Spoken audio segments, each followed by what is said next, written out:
The Marrow Thieves-Chapter, The Circle, page 184. We were up early the next day, unsure of where to begin a day without running. Very quickly, though, the work of the main camp took over. We spent the morning in assigned chores, gathering water from the rain barrels to boil, coaxing the small vegetables in the garden to stay alive, washing clothes, checking the trap lines. Soon it was lunch and everyone came together in the clearing to eat. "You guys planning a rescue for your elder?" Clarence had sat beside me in a spot where the grass was soft. He was eating dried meat. I'd made him promise earlier to teach me how to dry and smoke meat so we could keep it longer when the hunt wasn't so good. I nodded, not wanting to talk anymore since the asshole from yesterday had sauntered over. Clarence followed my gaze to the boy. "This is my nephew, Derek," he told me. "We traveled together from out west. He's a good hunter." By then he was standing in front of us. I had to put my hand up along my brow to block out the sun to see him. I didn't like it, looking up at him. I wanted to stand, but didn't want him to think I needed to get up to prove anything. "The best, Uncle. I'm the best hunter." He smirked and lightly kicked the bottom of Clarence's boot with the toe of his own. Yeah, and he's real humble too," Clarence laughed. "Derek, you know Jean's boy? Francis, eh?" "French?" I corrected him. "Yeah, sure. I know Francis. I, escorted him over here yesterday." He made air quotes around the word escorted. Whatever. Big man with a gun. I decided to ignore him, looking back down at my bowl of salted potatoes. He didn't deserve my attention. "No, Francis. I'm a big man always. Don't need a gun, though I am capable of using one when I have to." Clarence cut the boy off. "Okay, Derek. Why don't you get yourself some food over there?" "Yeah, I think I will go get some food, Uncle. I have to check the lines this afternoon. Someone has to feed the women." He stretched out his arm and puffed out his chest before leaving, blocking out the sun so that I was thrown into his shadow. "Don't mind him. He's just looking for something to rub his antlers on. You know what I mean?" Clarence clapped me on the back. "Plus you have girls in your group.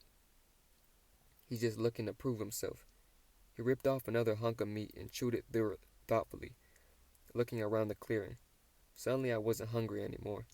I swallowed what was in my mouth and excused myself. I handed my bowl over to Slopper and a smaller boy his age named Sam, who were the designated dishwashers for the meal, and wandered off by the lodge, planning to walk the perimeter of the clearing just to check things out. I still felt uneasy. Maybe I just needed to get a better handle on where we were and what was ahead of us. I sure as hell didn't want to think about where we'd been and what I'd done. And now we were here with his group, and there was this ass who was trying to impress the girls by being a dick to me. What was up with that? I walked at a brisk pace to avoid the others. I needed to think. "Hey, wait for me." Rose jogged over. Her hair was pulled back in a loose bun that bounced like a pom-pom on a toque as she ran. I kept walking, a little slower than before. "Where you going?" She caught up and walked beside me. "Thanks for waiting. Jeez." "Nowhere." She walked at my pace, swinging her arms and kicking at the rocks along the way. I made my way over to where the hill started, its incline dotted with low shrubs and a thin veil of elm trees. "Well, what are you doing?" "Nothing." "Nothing?" I just nodded, making my way through the bush, but still behind the trees so I had a better view of the green bowl of the clearing. Why did things still feel so uncertain even after I'd found my dad? It had been years since I'd even allowed myself the fantasy of imagining he was still alive, and yet here we were, together.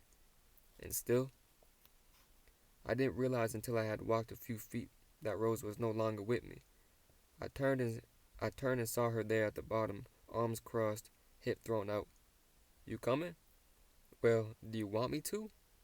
I shrugged. "Up to you." She unfolded her arms and placed them on her hips. Then she turned on a heel and stomped away.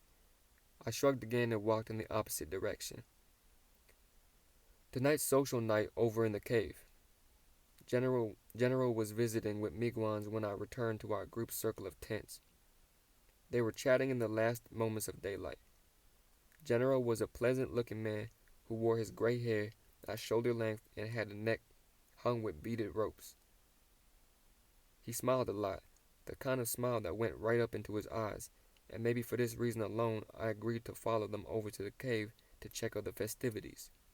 When we got there, they were still cleaning up, placing seating in a circle, facing inward towards the center of the space. I excused myself from the two men and made my way over to my father's room. Since the door was a blanket and the walls were mostly fabric, I knocked on the wooden frame around the draped doorway. "Dad? Come in." He was sitting on his bed, wrapping his damaged leg in a tensor bandage. He smiled when I entered. He was wearing a long undershirt that had been black at one time, but was now faded to gray, but what looked like a pair of tropical print swimming trunks that hung wide on his thighs. His damp hair was freshly cut, and he smelled like good soap. Boy, I could get used to hearing Dad again, let me tell you. He patted the mattress beside him, and I sat down, sighing as I did. We sat there for a minute, in silence. "Boy, what's the matter?" I couldn't answer. Instead, I shrugged again, slumping my shoulders after so I could put my elbows on my knees and hold my face in my hands. "You sure look like something's the matter."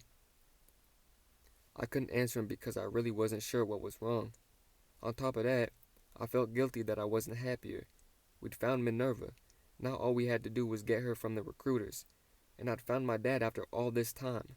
It was really two miracles in one, and all I could do was feel sad and confused. Dad finished wrapping his stump and leaned back on his elbows. "French, can you tell me something?" "Sure, Dad." "What is it you're hoping to find out here?" I answered too quickly. "Minerva." No. I mean, why Minerva?" I was getting irritated. "What do you mean, why?" "Because she was taken. I spent the first 2 years in the bush trying to find Mitch after he was taken. Because that's what we do. We look for each other. Didn't you bother to look for us?" I regretted it as soon as I said it. "I did, son." His voice was low but calm. "Every day." He rubbed a memory of an injury on the side of his ribs. "No matter what. I didn't set up this camp to be my community, Francis. I brought these people together so that we could find our community. But eventually, that's what we became in the absence of the other. But it doesn't mean we stopped searching." I didn't understand until he said that part of my had been resentment. Resentment that my father was out here being all revolutionary while his kids were left with an unstable mother who eventually left us all alone. That I hated him for leaving Mitch to sacrifice himself for me. That I was angry about my childhood left to wither and starve in the woods. He put an arm around my shoulders and shook me a bit as he spoke. No one could have guessed the speed and cruelty this machine once it started up. No one knew what was coming. If I had, I never would have left that day. I would have taken you and your brother and your ma and run north as fast as I could, while I still had both legs. I leaned into his side and just lay there a minute, listening to the pull and thump of his broken heart against my hard head. "I've done things, Dad," he hummed, low in his chest so that it filled my ear with cotton. "We all have, son." He kissed the top of my head like he used to when I was little, and I felt that good sense of safety once more, even just for a minute. The blanket at the door was pulled back. "Hey, you guys coming or what?" A young man I hadn't seen before popped his head into the room, then popped back out. We heard his feet hurry away, and then there was a sound I hadn't heard since I was young. So young that all I remember is the sound and not where I was or who I was with when I heard it. It was the sound of a drum. They hit the drum tentatively at first, checking for tone and pitch. When we passed the food prep area, I saw Clarence holding it over the homemade element they simmered with, a hole in the dirt ground filled with heated rocks from the fire outside. It was a hand drum, and he held it by the sinew ties, crisscrossing the back, tilting it towards the heat to tighten the skin over the front. We made our way to the circle of seats, and my father took one beside Bullet. I stood on the other side of Dad and looked around. Most of the seats were taken. Half a dozen little kids chased each other in and around the adults, who watched with smiles. Bullet seemed to be the oldest one here. She couldn't have been more than 65. There were about 50 people in total, a big enough group that invisibility the way we enjoyed it was out of the question. So they had to live differently, carving out communities in the space left they could defend. They felt they could defend. It was precarious existence, to say the least. Finally, Clarence walked into the center of the circle, clearing his throat in sharp breaths. I liked Clarence and was happy to see him, but then he motioned to someone in the crowd with his drumstick. I looked over to see Derek, also holding a drum. Damn it. Even worse, standing beside him was Rose. He smiled at her, and she returned the smile before he joined his uncle. The cave darkened as my eyes narrowed. What in the hell was she doing with that jerk? And why was she smiling so big? I puffed out my chest a bit, remembering that I still had the longest braids, even in this larger group. That made me a better Indian, after all. But then the drumming started. Double beat, high and sweet, round dance style. Clarence busted a lead, and then Derek joined in, and damn it all to hell, his voice was amazing. I crossed my arms, refusing to be impacted.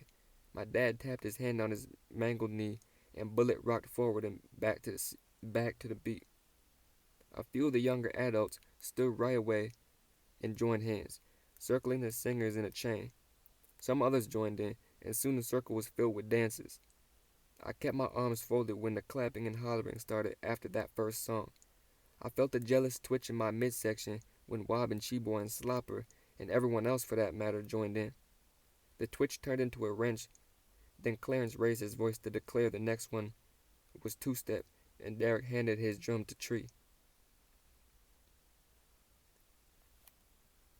That elicited oohs and ahs from the twins, who put their heads together to examine and admire the instrument.